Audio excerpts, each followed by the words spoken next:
Pinanood ko ang aking ina habang isinasalin ang pulbos sa inumin ko. Hindi siya nag-atubili. Hindi nanginig ang kanyang mga kamay. Hinalo niya lang ang champagne at ngumiti. Naghihintay na inumin ko ito at mamatay. Hindi ako tumakbo. Naglakad ako palapit sa kanya. Kinuha ang baso at humarap sa aking kapatid na si Katrina. Para sa kapatid kong karapat-dapat sa lahat ng mayroon ako. Sabi ko, iniabot ko sa kanya ang basong may lason at ininom niya ito. Bago ko sabihin sa inyo kung ano ang nangyari sa sandaling dumampi ang basong iyon sa kanyang mga labi, mag-iwan muna kayo ng komento at sabihin kung taga saan kayo nanonood ngayong gabi. Nakakilala na ba kayo ng isang taong nakangiti sa harap ninyo pero may hawak na patalim sa likod? 6 na buwan na akong hindi nakikipag-usap sa aking mga magulang. Hindi mula noong araw na nabuksan ko ang password ng server nila at natuklasan ang butas na nagkakahalaga ng 2 bilyong piso sa libro de kuwenta ng korporasyon ng aming pamilya. Hindi ko sila kinumpronta noon. Hindi ako sumigaw. Nag-empake lang ako. Pinalitan ang numero ko. At naglaho. Akala ko malaya na ako. Ngunit dumating ang imbitasyon. Makapal na papel na dekalidad, may gintong mga letrang nakaukit, hinihiling ang aking presensya sa isang grandeng pagtitipon para sa pagkakasundo ng pamilya sa The Grand Astoria Hotel. Isa itong patibong, alam ko na bago ko pa man buksan ang sobre, ang aking ina, si Marisa, ay hindi nakikipagkasundo. Siya ay nananakop. At sa ngayon, kailangan niyang makuha ang tanging bagay na nakaharang sa pagitan niya at ng kulungan, ang aking pirma. Nakita niyo?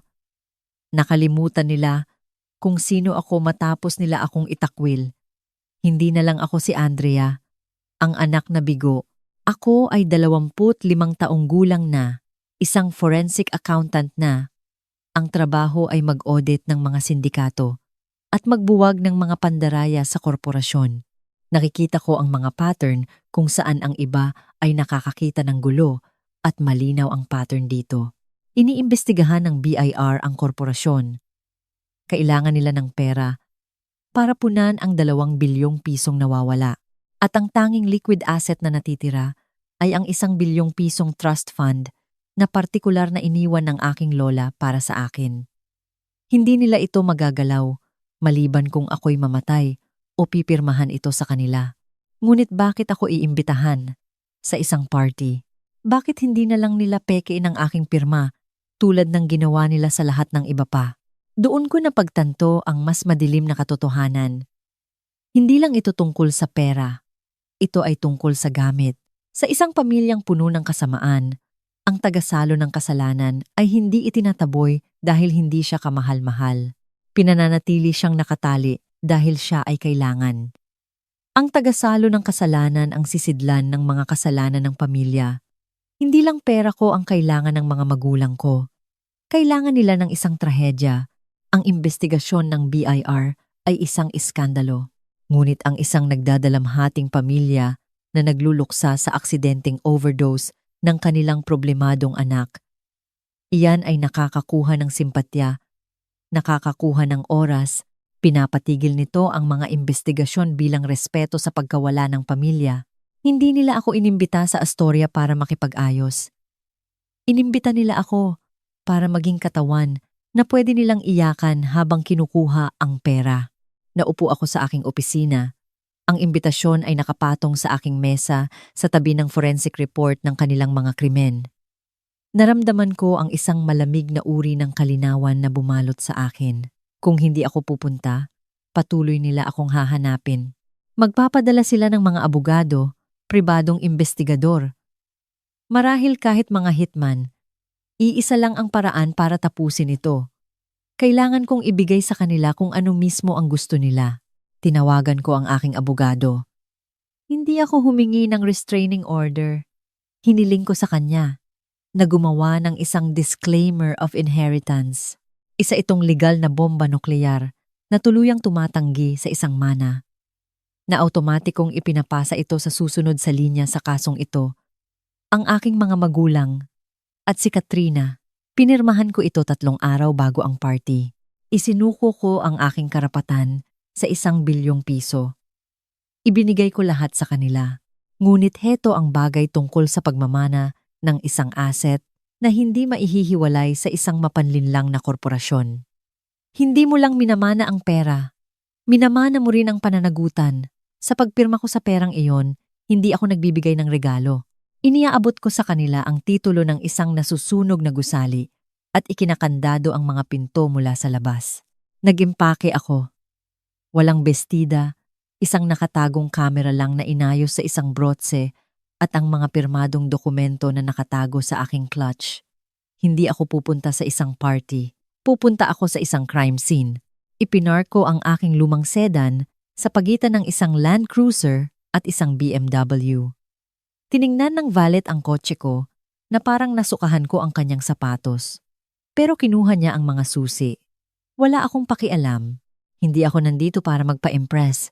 Naglakad ako papasok sa The Grand Astoria Hotel na walang dala kundi isang maliit na clutch. Sa loob ng clutch na iyon ay hindi lipstick o salamin. Ito ang kinabukasan ng korporasyon ng pamilya, maayos na nakatupi at notaryado. Nasa 2nd palapag ang ballroom. Naririnig ko ang musika na nagmumula sa engrandeng hagdanan. Isang live string quartet na tumutugtog ng musikang siguradong ikasusuklam ni Bach. Sinuri ko ang aking hitsura sa salamin sa lobby. Hindi ako nakasuot ng gown. Nakasuot ako ng isang itim na jumpsuit, matikas at formal. Mukha itong baluti. Nakakabit sa lapel ay isang antigong brotse na ibinigay sa akin ng aking lola. Maraming taon na ang nakalipas. Mukha itong costume jewelry. Isang magarbong paikot ng ginto at salamin. Ngunit ang salamin ay isang high-definition lens at ang ginto ay naglalaman ng mikropono at transmitter. Tinapik ko ang brotse ng 2 beses. Isang maliit na panginginig sa aking dibdib ang kumumpirma na ito'y nagre-record. Tinuruan ako ng aking mga magulang nito. Tinuruan nila ako na ang hitsura ang lahat at ang katotohanan ay maaaring pag-usapan. Tinuruan nila akong ngumiti habang nagdurusa, ngunit nakalimutan nila na may iba pa akong natutunan. Natutunan kong subaybayan ang mga shell company sa pamamagitan ng mga isla sa ibang bansa. Natutunan kong bawiin ang mga tinanggal na email. Natutunan ko na bawat krimen ay nag-iiwan ng digital fingerprint kung alam mo kung saan titingin. Ngayong gabi, hindi lang ako papasok sa isang party. Papasok ako sa isang interrogation room at ako lang ang nakakaalam na umaandar ang mga kamera. Huminga ako ng malalim, pinakalma ang sarili, at nagsimulang umakyat sa hagdan. Bawat hakbang ay parang mabigat, parang naglalakad sa ilalim ng tubig. Naaalala ng katawan ko ang takot kahit na ang isip ko ay malamig. Ito ang lugar kung saan ako dapat burahin. Binalak nila ang gabing ito hanggang sa bawat minuto. Ang trahedyang aksidente, ang umiiyak na press conference, ang saradong kabaong sa libing na isulat na nila ang script. Nandito lang ako para isulat muli ang wakas. Nakarating ako sa tuktok ng hagdanan at huminto. Sa likod ng dobleng pinto, nakita ko sila. Si Marisa na nakasuot ng kumikinang na pilak. Sentro ng atensyon malapit sa bar. Si Roberto na tumatawa kasama ang isang senador. Ang kamay niya ay nasa balikat ni Katrina. Mukha silang perpekto. Mukha silang hindi kayang hawakan. Mukha silang mga taong nakalusot sa lahat ng bagay. Itinulak ko ang mga pinto at pumasok. Unang tumama sa akin ang malamig na hangin ng aircon, pagkatapos ay ang amoy ng mamahaling pabango at lumang pera. Lumingon ang mga ulo. Nagsimula ang mga bulungan. Nakita ko ang mga mata ni Marisa na natagpuan ako sa kabilang panig ng silid. Sa isang saglit, nag-alinlangan ang kanyang ngiti. Isang kislap ng inis. Marahil kahit takot. Pagkatapos ay nawala ito. Pinalitan ng maskara ng isang mapagmahal na ina. Nagsimula siyang maglakad patungo sa akin. Bukas ang mga braso, handang salubungin ang tupang ihahain. Ngumiti ako pabalik. Halika, inay. Naisip ko, magsayaw tayo. Ang silid ay isang tangke ng pating na nakabihis ng sutla at tuksedo. Dumaan ako sa mga tao, tumatanggap ng mga huwad na papuri at beso-beso mula sa mga taong hindi tumawag sa akin sa loob ng 5 taon. Tinitingnan nila ako na may partikular na halo ng awa at pag-usisa na nakalaan para sa bigo ng pamilya. Hinayaan ko silang tumingin. Hinayaan ko silang isipin na ako ang alibughang anak na bumabalik para humingi ng tulong.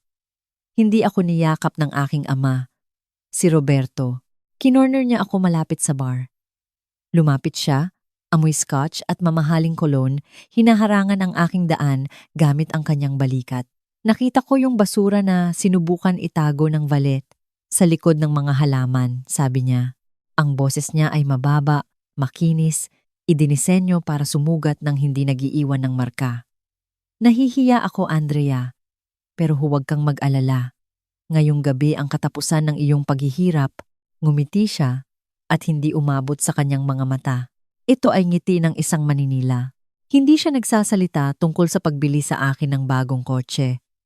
Sinasabi niya ang tungkol sa katapusan ng aking buhay. Tinitingnan niya ako na parang isang asong may sakit na malapit na niyang patayin dahil sa awa. Magkakaroon ka na rin ng kapayapaan.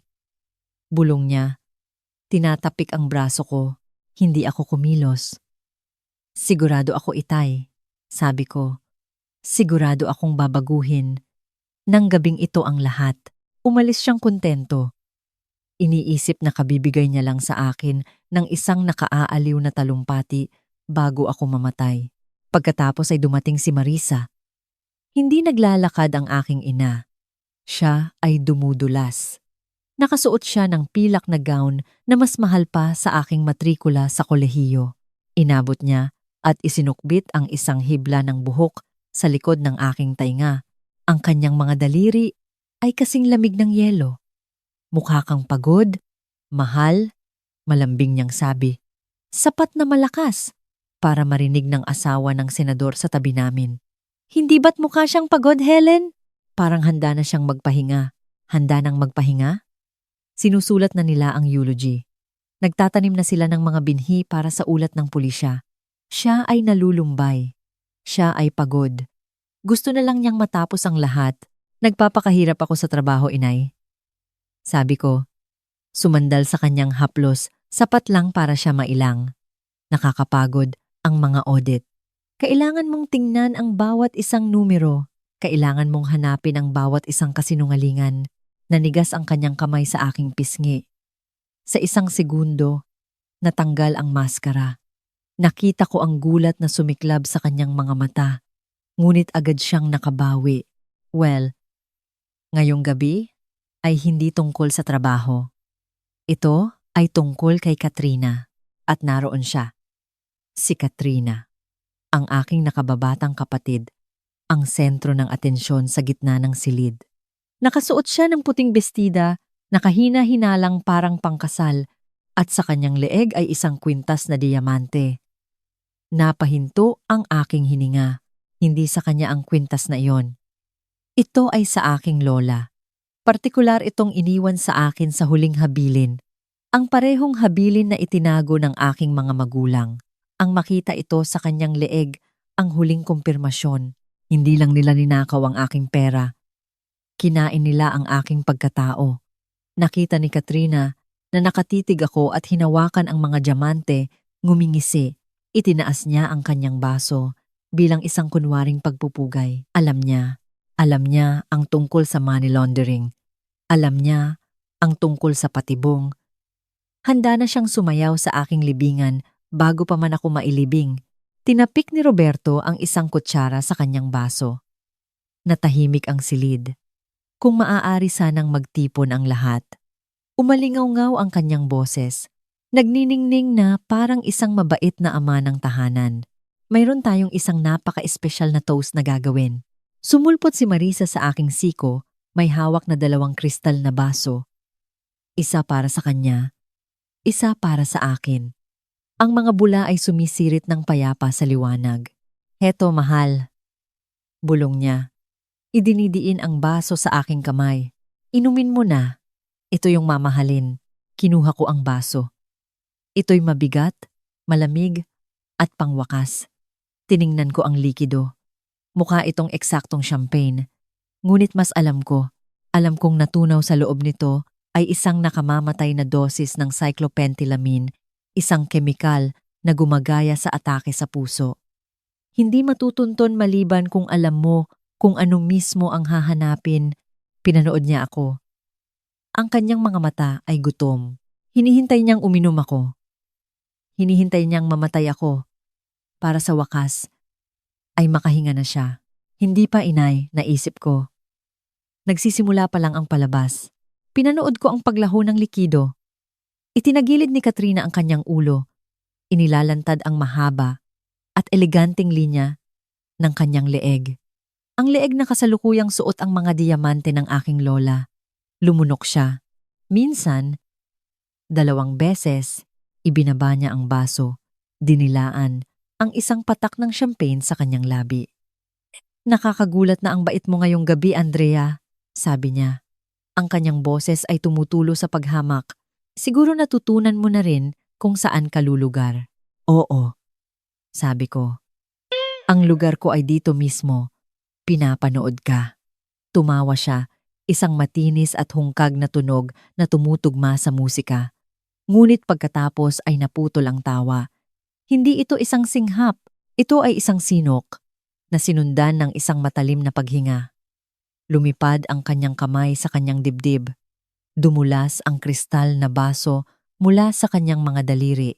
Ang tunog ng mamahaling salamin na nabasag sa marmol na sahig ay pumutol sa string quartet na parang putok ng baril. Biglang huminto ang musika.